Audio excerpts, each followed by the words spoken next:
Mwanamke mzee akilia kwenye harusi yake baada ya BWA harusi wake, kula na wasichana wadogo harusi. Zuri alisimama kimya pembeni ya ukumbi, macho yake akiwa mekundu, si kwa mapambo bali kwa maumivu. Watu walidhani ni machozi ya furaha, lakini ndani yake kulikuwa na kitu kilichovunjika kimya kimya. Jabari, hii ni siku yetu, alinong'ona moyoni. Jabari alikuwa upande wa pili, akicheka na wasichana wadogo waliokuwa wakimzunguka kama nyuki kwenye asali. Hakujua macho ya mke wake alikuwa yanamwangalia, yakimtafuta. Mzee mmoja alimsogelea Zuri polepole.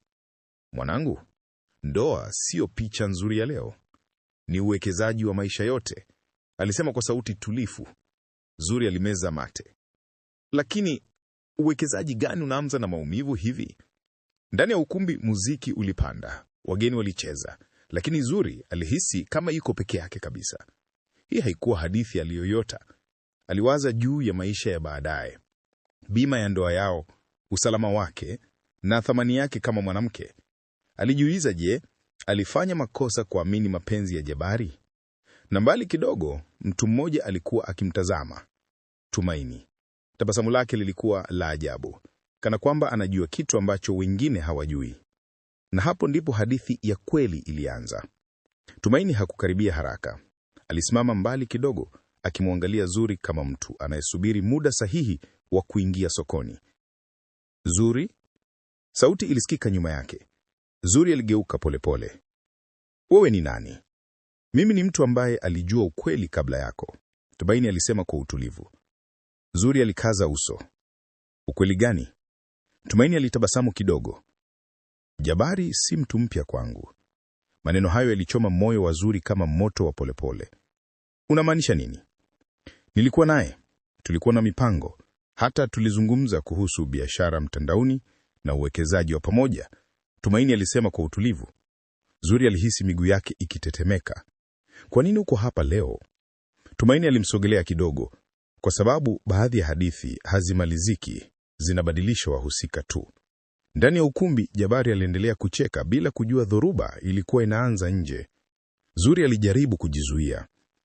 Kama ulikuwa naye, kwa nini mliachana?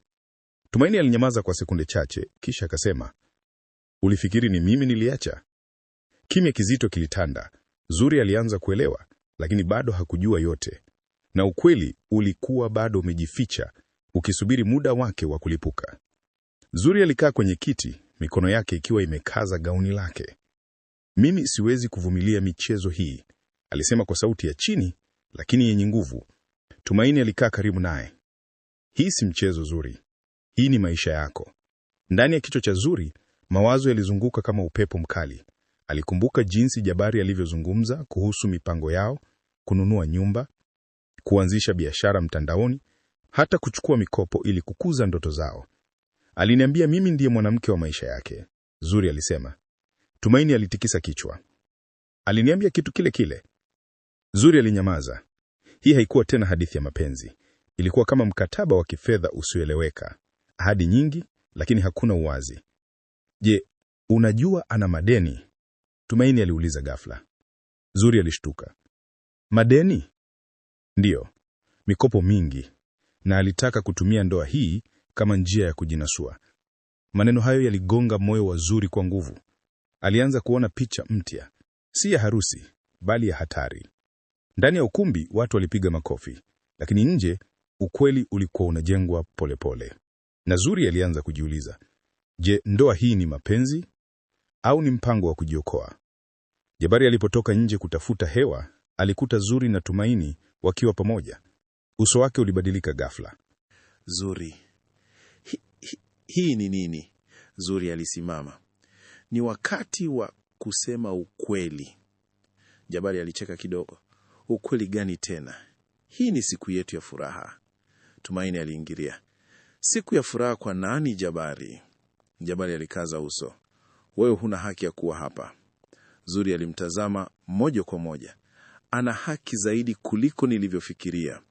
Kimya kilitanda. Ni kweli una madeni? Zuri aliuliza.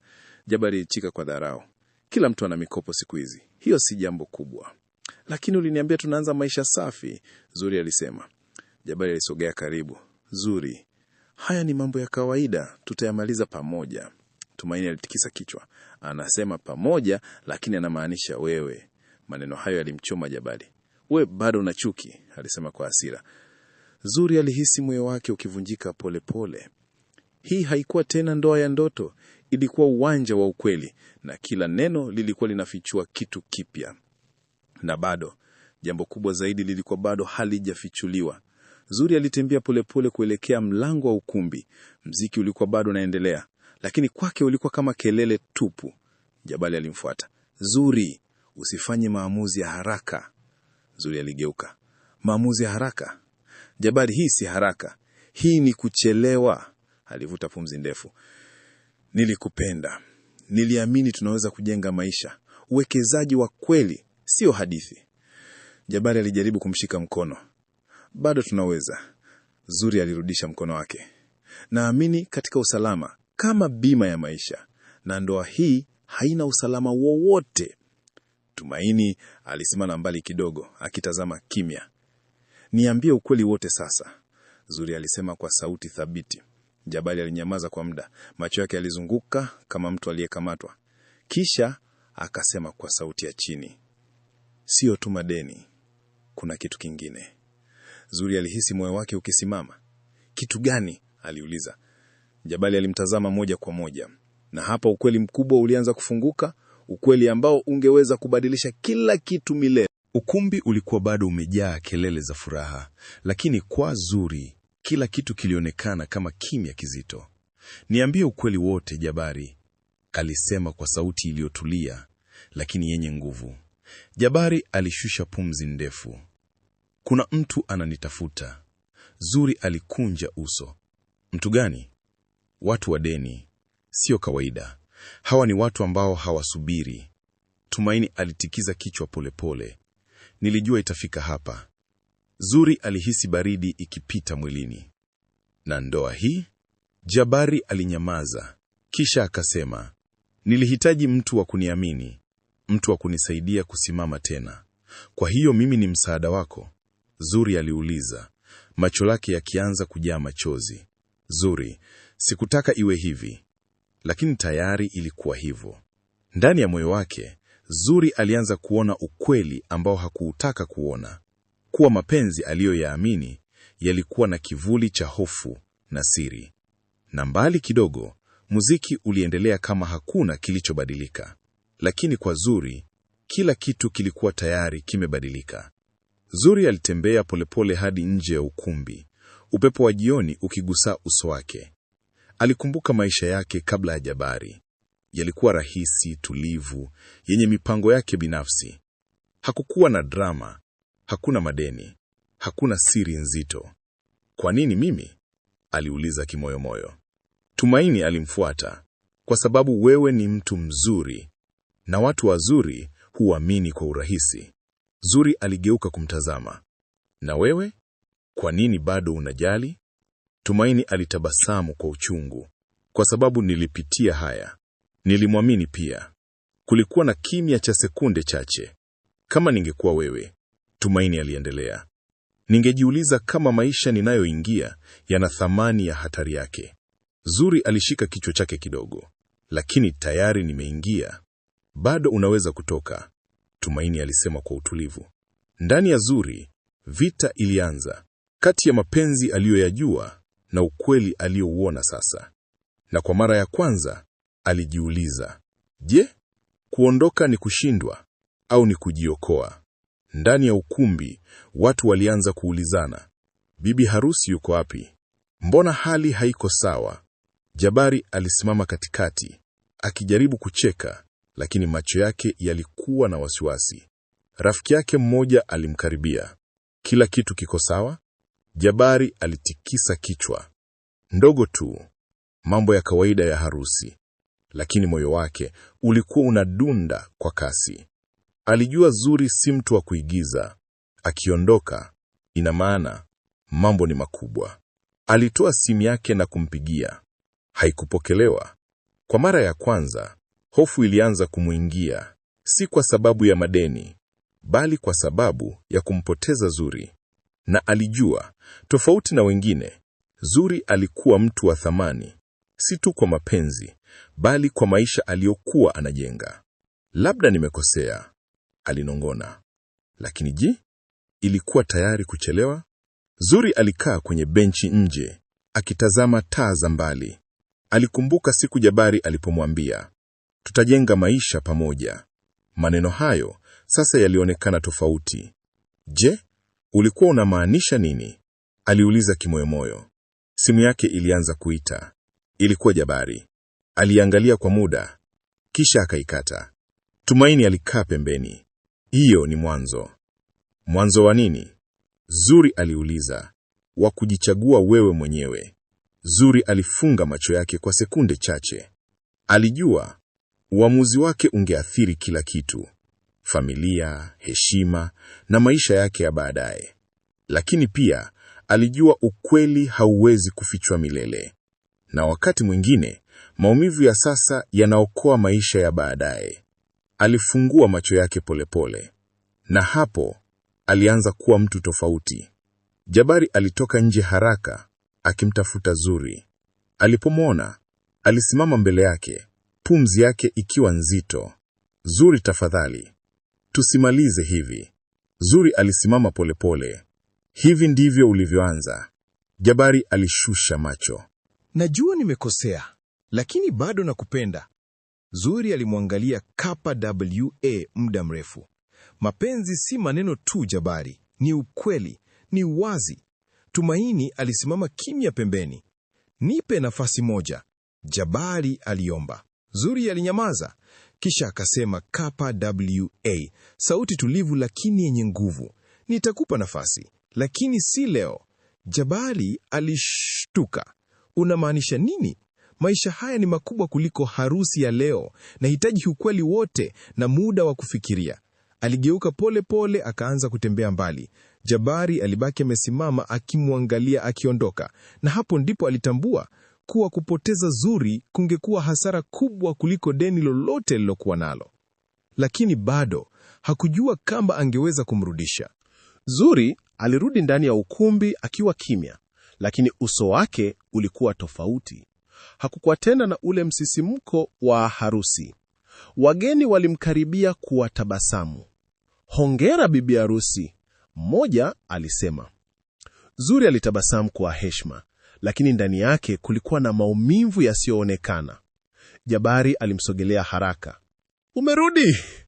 Zuri alimwangalia. Sikuwa nimeondoka kabisa. Nilikuwa najaribu kuelewa. Tumaini alibaki pembeni, akiwatazama kimya. Mambo yanaweza kutengenezwa, Jabari alisema kwa haraka. Naweza kueleza kila kitu vizuri. Zuri alitikisa kichwa kidogo. Sio sasa. Maneno hayo yalimfanya Jabari anyamaze. Kwa mara ya kwanza, Zuri alikuwa akiongea bila haraka, bila hisia za kuchanganyikiwa. Alikuwa na uwazi, na hilo lilimfanya Jabari ahisi hofu zaidi kuliko hasira, kwa sababu alijua mwanamke mwenye utulivu wa namna hiyo huwa tayari amefanya uamuzi mgumu. Baadaye jioni, wageni walikuwa wakianza kuondoka taratibu. Familia ya Zuri ilimkaribia. Mwanangu, nini kinaendelea? Mama yake aliuliza kwa sauti ya chini. Zuri alishusha pumzi. Kuna mambo ambayo sijajua yote bado. Mama yake alimshika mkono. Ndoa sio haraka, lakini heshima yako ni muhimu. Maneno hayo yalimgusa Zuri zaidi kuliko alivyotarajia. Jabari alisimama mbali akitazama mazungumzo hayo. Alijua sasa familia imeanza kuona nyufa, na kila sekunde iliyopita hali yake ilizidi kuwa ngumu. Tumaini alimkaribia Jabari. Hii sio tena kuhusu mapenzi pekee, Tumaini alisema kwa utulivu. Jabari aligeuka kwa hasira ndogo. Wewe umeharibu kila kitu. Tumaini alijibu kwa utulivu. Mimi sijaharibu, nimefungua macho. Na hapo Jabari alinyamaza, kwa sababu ndani yake alijua alikuwa amejificha kwa muda mrefu sana. Zuri alitoka tena nje, safari hii akiwa peke yake. Alikaa kwenye ngazi za ukumbi, akitazama anga la jioni. Alikumbuka ndoto yake ya ndoa, sio ya anasa, bali ya amani na uaminifu. Lakini sasa kila kitu kilikuwa kimechanganyika. Je, Mapenzi yanatosha? Aliuliza kimoyomoyo. Simu yake ilitetemeka tena. Ujumbe kutoka kwa namba isiyojulikana. Usiamini kila unachoona leo. Kuna zaidi ya madeni. Zuri alikaza macho. Ni nani huyu sasa? Alinong'ona. Moyo wake ulianza kupiga haraka. Hii haikuwa tena tu kuhusu Jabari na Tumaini. Kuna mtu mwingine alikuwa akiingia kwenye hadithi hii, na hilo lilifanya kila kitu kuwa hatari zaidi. Jabari alipoona Zuri amekaa nje tena, alimfuata haraka. Zuri, tafadhali usipokee ujumbe wa watu wasiojulikana. Zuri alimgeukia. Unajua kuhusu hili? Jabari alishtuka. Hapana. Zuri alimkazia macho. Basi kwa nini unaogopa? Jabari alinyamaza. Huo ukimya ulikuwa jibu. Tumaini alifika kwa mbali. Hii inazidi kuwa kubwa kuliko ndoa. Jabari aligeuka. Unamaanisha nini? Tumaini alisita kidogo, kisha akasema, kuna watu wanafuatilia pesa zako, na sasa Zuri ameingia kwenye hilo. Zuri alisimama ghafla. Mimi? Jabari alishusha kichwa.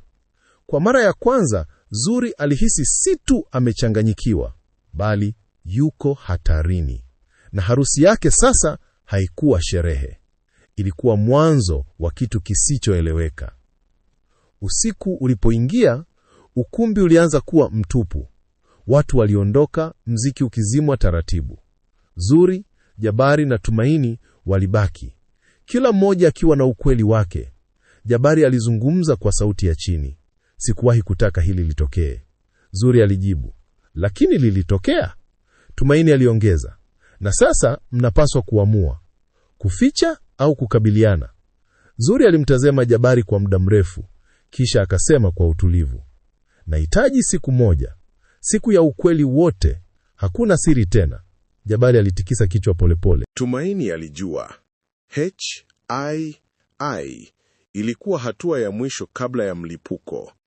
WA, ukweli kamili. Zuri aliondoka polepole akiwaacha nyuma, na kila mmoja alijua kesho haingekuwa kama leo. Asubuhi ilifika polepole, lakini hakuna aliyelala vizuri usiku huo. Zuri aliamka mapema, macho yake yakiwa na uchovu na mawazo mengi. Simu yake ilikuwa bado na ujumbe ule ule usiojulikana. Usiku haujamaliza kusema kila kitu. Alikaza uso. Ni nani anacheza na maisha yangu? Aliuliza kimoyomoyo. Alivaa haraka na kutoka nje.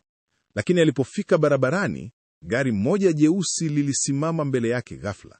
Dirisha likafunguka kidogo. Sauti ya mwanaume. Zuri, ingia. Kuna kitu unahitaji kuona leo. Zuri alisimama kimya. Hakuijua sauti hiyo, lakini alijua kitu kimoja. Siri hii haikuwa ya kawaida tena. Ndani ya gari kulikuwa na mwanaume wa makamu, amevaa suti ya kawaida, lakini macho yake yalikuwa makali. Unanijua? Zuri aliuliza. Hapana, alijibu. Lakini najua kuhusu Jabari. Zuri alikaza macho. Wewe ni nani? Mimi ni mtu anayefuatilia mikopo na biashara zisizoeleweka. Maneno hayo yalimfanya Zuri awe makini zaidi. Alitoa faili. Jabari ana historia ambayo haikukamilika, na sasa umeingia ndani yake.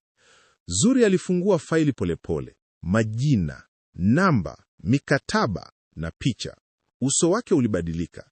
Hii ni nini? Mali zilizopotea, mikopo ya hatari, na watu wanaotaka kulipwa. Zuri alishika kifua chake.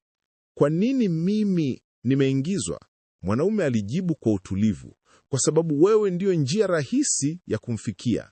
Na hapo Zuri alielewa harusi yake haikuwa bahati mbaya. Zuri alirudi nyumbani kwake akiwa kimya kabisa.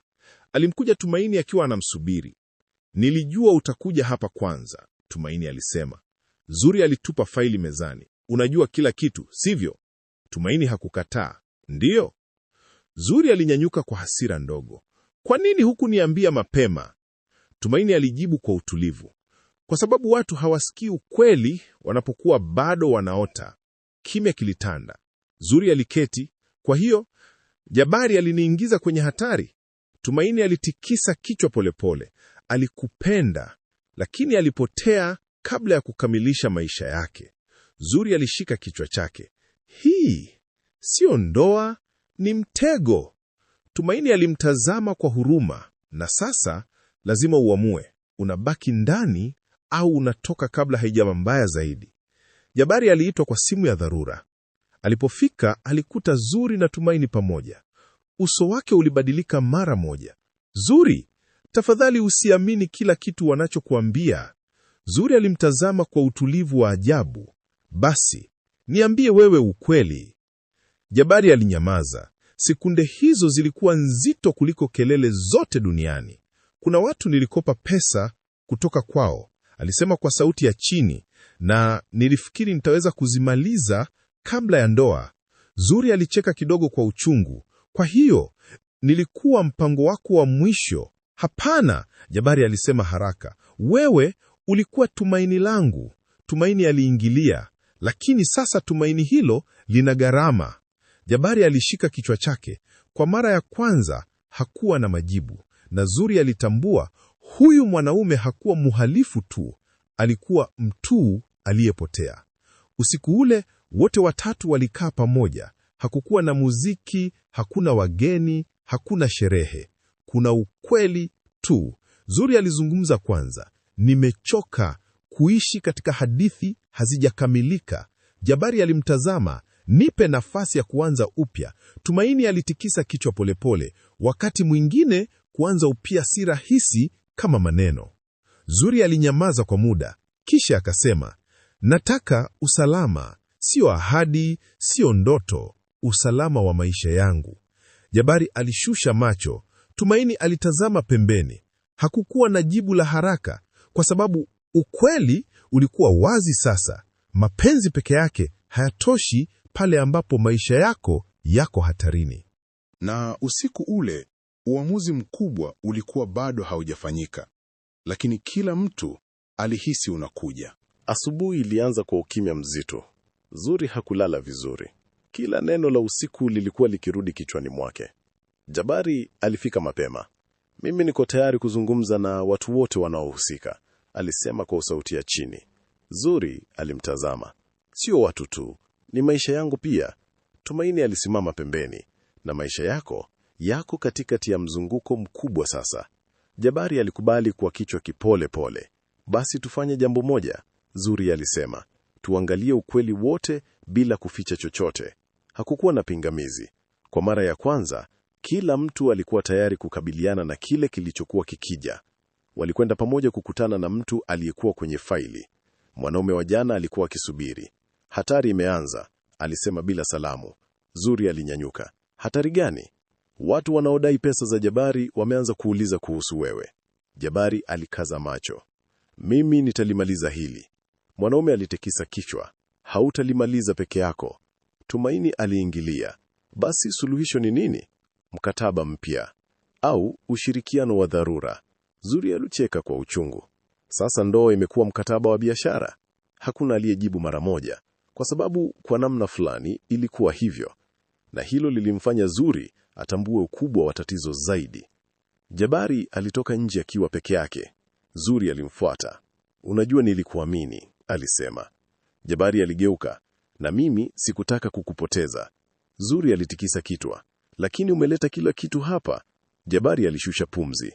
Nilikuwa nikikimbia maisha yangu ya zamani, alisema kwa sauti ya chini. Na nilifikiri mapenzi yataniokoa. Zuri alimtazama kwa huruma kwa mara ya kwanza. Mapenzi hayajengi usalama, Jabari. Kimya kilitanda. Ndani ya Jabari, kwa mara ya kwanza, alikubali hilo. Tumaini alikaa na Zuri baadaye. Unaona nini sasa? Aliuliza. Zuri alijibu bila kusita. Kila kitu kilianza na ahadi, lakini kinaisha na ukweli. Tumaini alitikisa kichwa. Na uamuzi wako? Zuri alinomaza kwa muda mrefu. Naogopa, alisema kwa uaminifu. Ni kawaida, Tumaini alisema. Lakini hofu haipaswi kuongoza maisha yako. Zuri alitazama mbali. Lakini pia siwezi kuendelea kuwa sehemu ya kitu kinachoweza kuniangamiza. Maneno hayo yalikuwa mwanzo wa uamuzi mkubwa. Jioni ilipofika, wote watatu walikutana tena. Hii ilikuwa meza ya mwisho ya mazungumzo. Zuri alisimama. Nimefikiria. Kila mtu alinyamaza. Nimeamua sitoi uamuzi wa haraka kuhusu ndoa. Jabari alishtuka. Zuri, lakini alinyanyua mkono kumzuia. Lakini pia sitabaki katika mazingira ya hatari. Aligeuka kumtazama Jabari moja kwa moja. Utahitaji kushughulikia deni lako, maisha yako na watu unaowahusisha nao. Jabari alitikisha kichwa polepole. Zuri aliendelea, na mimi nitaondoka kwa muda. Kimya kizito kilitanda. Tumaini alitazama chini. Jabari alishusha macho, na Zuri alisimama imara, kwa mara ya kwanza akiwa anajichagua yeye mwenyewe. Mapenzi hayajengi usalama, Jabari, alisema kwa sauti ya mwisho, na kwa maneno hayo aligeuka na kuondoka, akiwacha nyuma wanaume wawili, mmoja akiwa na majuto, mwingine akiwa na huzuni, lakini yeye akiwa na uamuzi wake. Zuri aliondoka peke yake, akiwa amebeba mzigo wa maamuzi yake, lakini moyo wake ulikuwa na amani ya ajabu. Alipofika kwa nyumba ya muda, aliketi kimya. Simu yake ililia. Jabari alipokea. Zuri, tafadhali usiondoke kabisa. Sauti ya Jabari ilikuwa imejaa maumivu. Zuri alishusha pumzi. Sijaondoka kwa chuki, nimeondoka kwa ajili ya maisha yangu. Kimya kilitanda upande wa pili. Jabari alisema kwa sauti ya chini, nimeharibu kila kitu. Zuri alijibu kwa utulivu, hapana, umenifundisha kitu. Na akakata simu. Kwa mara ya kwanza hakulia. Jabari alikaa chini kimya baada ya simu kukatika. Tumaini alimsogelea. Unamuona sasa? Jabari alitikisa kichwa polepole. Nilifikiri mapenzi yanatosha. Tumaini alijibu kwa sauti tulivu, mapenzi bila uwajibikaji ni hatari. Jabari alishika kichwa chake. Nilimpenda kweli, alisema kwa uchungu. Tumaini alimtazama. Lakini ulimuweka kwenye hatari bila kujua. Maneno hayo yalikuwa mazito. Kwa mara ya kwanza, Jabari hakutafuta visingizio. Aliamua lazima abadilishe maisha yake. Siku zilipita. Zuri alianza upya. Alianza kupanga maisha yake bila kelele, bila haraka, bila ahadi zisizo na msingi. Alipokea taarifa mpya kutoka kwa wakili. Jabari amekubali kupanga upya madeni yake kupitia mpango wa muda mrefu. Zuri alinyamaza. Hakushangilia, hakulia, alitabasamu tu kwa utulivu. Hatimaye, alinong'ona. Hakuwa na chuki, alikuwa na amani. Miezi baadaye, Jabari alikutana na Zuri mara ya mwisho. Si kwenye harusi, si kwenye migogoro, bali kwenye ofisi ya kawaida. Hakukuwa na watu wengi. Nilikuja kusema asante, Jabari alisema. Zuri alitazama chini kidogo. Kwa nini? Kwa sababu uliniambia ukweli ambao sikutaka kusikia. Kimya kidogo kilitanda. Zuri alijibu kwa utulivu. Na mimi nilijifunza kuwa mapenzi yanahitaji mipaka. Jabari alitikisa kichwa. Uko salama sasa? Aliuliza. Zuri alitabasamu kidogo. Ndiyo, na hiyo ndiyo muhimu zaidi. Hawakukumbatiana kwa drama. Walitazamana tu na kuelewa kila kitu bila maneno mengi. Zuri alisimama kwenye mlango wa ofisi akitazama anga la jioni. Maisha yake yalikuwa tofauti sasa. Hakukuwa na haraka ya ndoa wala shinikizo la jamii. Kulikuwa na amani. Sauti ya Tumaini ilisikika nyuma yake. Umejichagua. Zuri alitabasamu. Ndiyo, kwa mara ya kwanza. Alitembea polepole kwenda mbele. Hakukuwa na muziki, hakuna sherehe, lakini kulikuwa na kitu kikubwa zaidi, uhuru. Na mbali nyuma, Jabari alisimama akitazama mtu aliyempenda akienda, si kwa hasara, bali kwa heshima, na hiyo ndio ilikuwa somo kubwa la maisha. Mapenzi ya kweli hayamalizi mtu, yanamjenga.